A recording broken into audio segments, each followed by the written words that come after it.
If you need more credits in your Base44 account, this video will show you 3 easy ways to get more credits.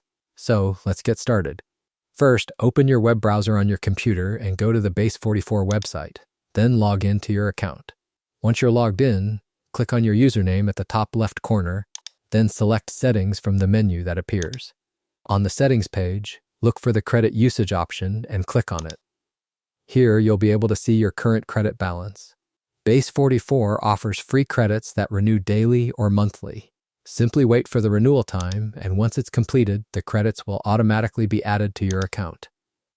You can also earn more credits by inviting your friends and family. To do this, click on the Get Free Credits button. Now you'll see a referral link on your screen. Copy this link and share it with your friends. When they sign up and publish their first app, you'll receive free credits as a reward.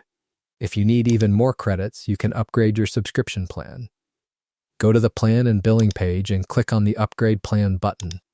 Choose a pricing plan that suits your needs. Then select your payment method and complete the purchase.